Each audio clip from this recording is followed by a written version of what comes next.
from declaring a state of emergency, getting FEMA assistance, providing food assistance, transportation access, and supporting cleanups.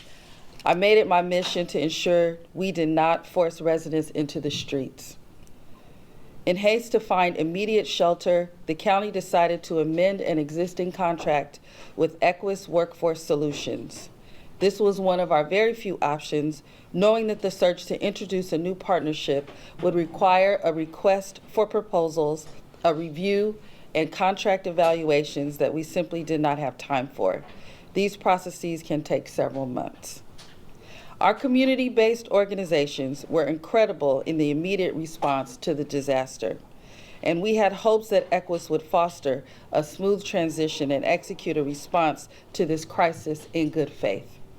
Unfortunately, my office continuously heard the contrary. Those who sought help were met with disorganization, misinformation, and feeling that their information was insecure. We have 3 folks with us today who are going to talk more about that experience firsthand as they witness the disarray of this contractor. At a minimum, taxpayers deserve transparency on how our contracts are conducted, and the residents who lost so much deserve treatment with dignity and respect. To help us get to that space, I put forward a board letter requesting an EQUUS audit. My colleagues and I will vote on this hopefully tomorrow morning. It will be tomorrow, but it's scheduled to be in the morning, asking the county staff to provide a detailed analysis of the expenditures versus how much EQUUS was awarded, the number of households served, a breakdown of their case management, how they kept data secure, and how they processed complaints made by households about their organization. Natural disasters will continue to increase, and that warrants a cohesive response with reliable partners that address immediate needs. We need answers to ensure we are doing right by our constituents. Unfortunately, we cannot go back in time and change the capacity of our response, but we can move forward with a much better framework that prioritizes our most vulnerable communities. It is essential that while we are drafting policies and doing our best to show up for our communities, we also demonstrate compassionate leadership and partners that will uphold values serving people like they are human beings. I've said this from the very beginning. My personal commitment is to be the leader who brings resources and solutions that will bring accountability and justice to our partners. We need strong will and leadership to get us through this time. People are still hurting as they try to rebuild their lives. We are approaching the 1-year mark, and some still have a long way to go. I hope that with this audit, we will have more answers in 120 days, and we can move forward with solutions that demonstrate lessons learned from this experience. I also want to take a brief moment to thank county staff for all their work in their individual capacities for their neighborhoods. I also want to thank community members who have volunteered and literally risked their lives to help their neighbors and strangers. Thank you for everything that you have done. As I mentioned, we have some of those partners here with us today who will speak on their experience and the importance of this audit. And with that, I will turn it over to our next speaker, Samantha Williams, CEO and founder of Gyra Providers, which is an organization that offered mental health services to January 22nd flood survivors and experienced a firsthand look at the program and the effects that it had on the community. Samantha. Thank you, Supervisor Montgomery, Steppe. So through our community outreach efforts, mental health support, and many other supportive services, Gyra saw an up-close view of the challenges and failures faced by many of the survivors. The lack of trauma-informed care, often basic decency that many of those survivors experienced, left them feeling vulnerable and often unheard. In many of those instances, it appeared that the physical, emotional, and mental conditions that some of them had pre-existing or from the flood itself were exacerbated by those experiences. So this audit is not just necessary, it is essential. An audit will allow the county to be more prepared in the future in ensuring that flood survivors and our general community have the ability to be treated with the dignity, the care, the compassion, and the respect that they deserve. The audit will not only shine a light on the failures, but also on a pathway moving forward. So I'm grateful to know that the concerns expressed by the community have not gone unheard and are being taken very seriously. Thank you. Thank you so much, Samantha, for continuing to remind us all about the impacts of our social determinants of health during this disaster.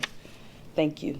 And next, I will introduce Clarissa Marin, CFO of the Harvey Family Foundation and a very strong advocate for our flood survivors. Thank you. Good morning. My name is Clarissa Marin, Chief Financial Officer of Harvey Family Foundation. And after the January 22nd floods, I assisted several individuals and families that were impacted. So I witnessed firsthand. I witnessed firsthand the profound challenges that our families faced with getting access to basic resources and critical support. And on January 30th, the Board of Supervisors, they jumped into action. They voted and amended the County of San Diego's existing contract with EQUUS Workforce Solution, which enabled them to provide temporary non-congregate shelter and case management services to flood-impacted residents countywide. Well, our communities have serious concerns with the response and, most importantly, the servicing under this contract. Many of us feel that their servicing was ineffective, to say the least.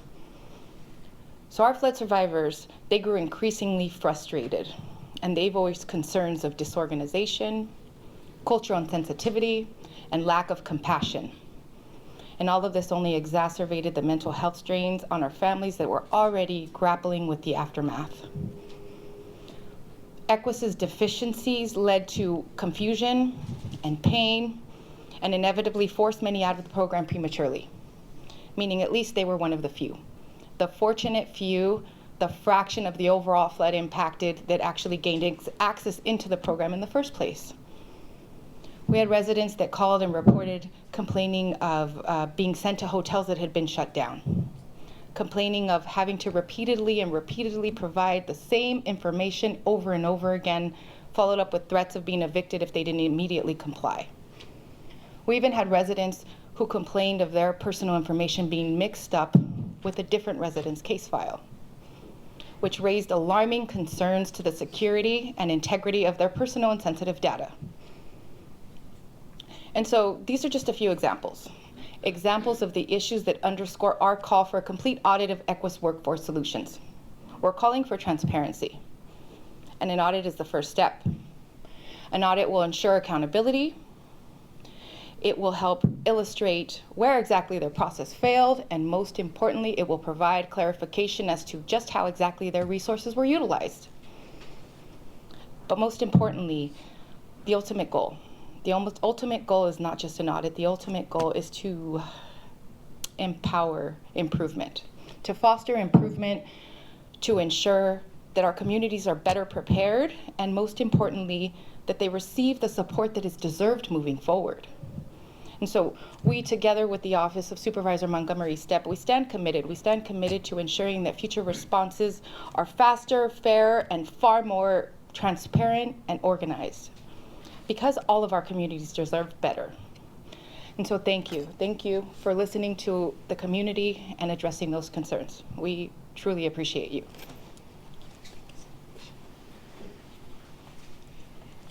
Thank you so very much, Clarissa, for your passion, your patience, your dedication to our community. is a very, very stressful time, and I appreciate all of you for how you stood in the gap for so many of our community members.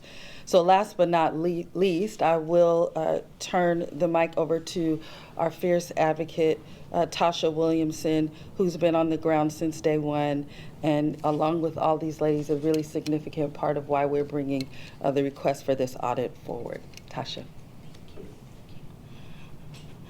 First and foremost, I want to say thank you to Board of Supervisor Monica Montgomery Steppe and all of her staff. I want to talk through a narrative of what this actually looked like being boots on the ground. And so we talk about mental health and the impacts to people. We talk about the insufficiencies. Well, Miss Lisa Sheffield called, and all of her belongings were in a parking lot with her 6 children, grandchildren, and dogs of the Ramada Inn because EQUUS failed to re-up their rooms.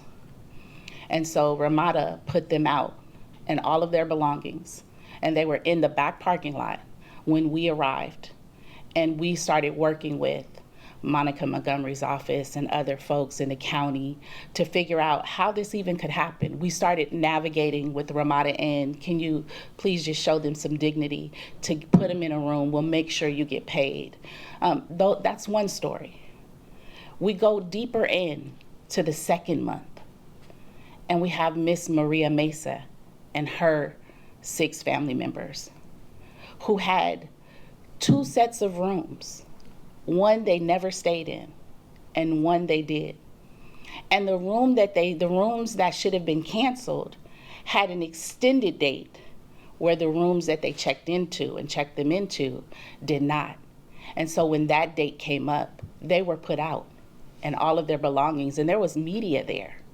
And I want to say thank you, Craig Harris from Channel 10 News, for your reporting about EQUUS and the public record request he put in, because that garnished attention to community members, and it was well understood in this reporting what happened. And community members were able then to come together and talk with their politicians and Monica Montgomery and ask, what are we going to do? How did they spend this money? How is $106 an hour to $267 an hour appropriate for the treatment that we received? Treatment like customer service. EQUUS really has failed in the customer service industry because the service that they provided was so substandard for the amount of money that they received that they should not have been providing services to anyone. And many of the residents never received case management. So if this contract was for case management, what case management did they do? Because the people that are here as community members that were boots on the ground were actually volunteering at the time, were doing the case management. They were figuring out how to get people homes. They were figuring out what are the next steps. They were figuring out how do we look at their homes and what needs to happen with their homes, and trying to talk with philanthropists. They were doing all of those things behind the scenes, while EQUUS got some $18 million or something like that with the worst customer service. And then you have someone come in who's a president to just simply apologize. We need more than apology. That's what the community members are saying.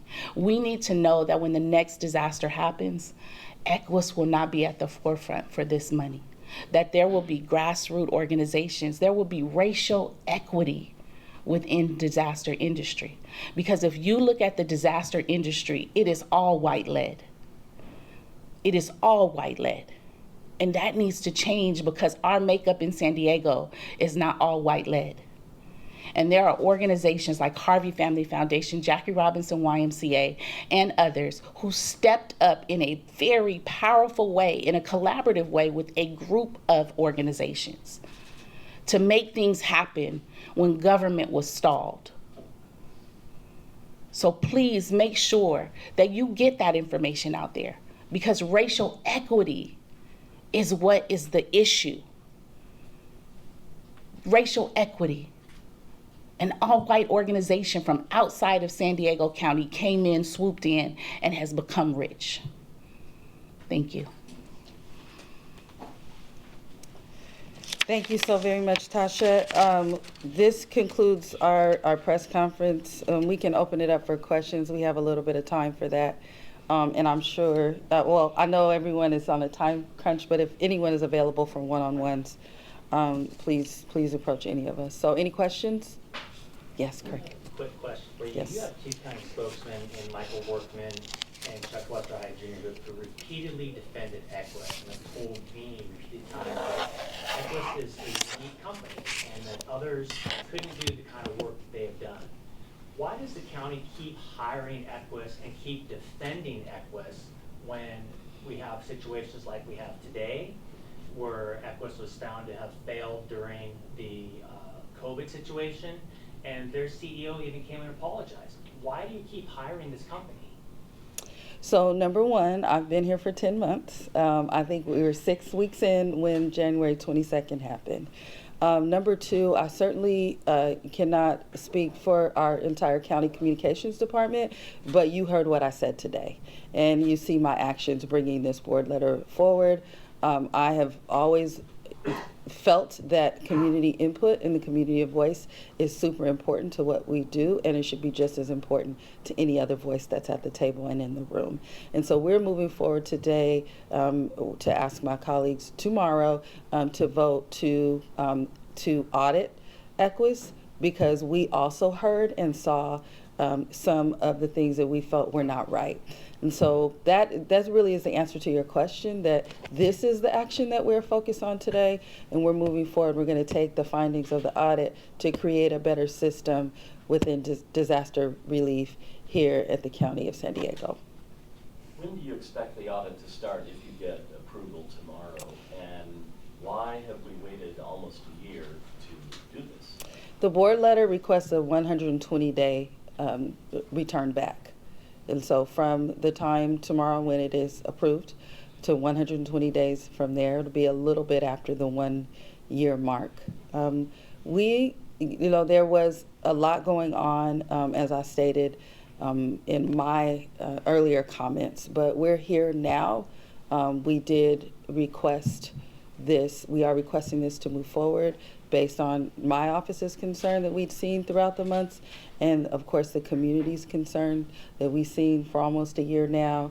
This is where we are.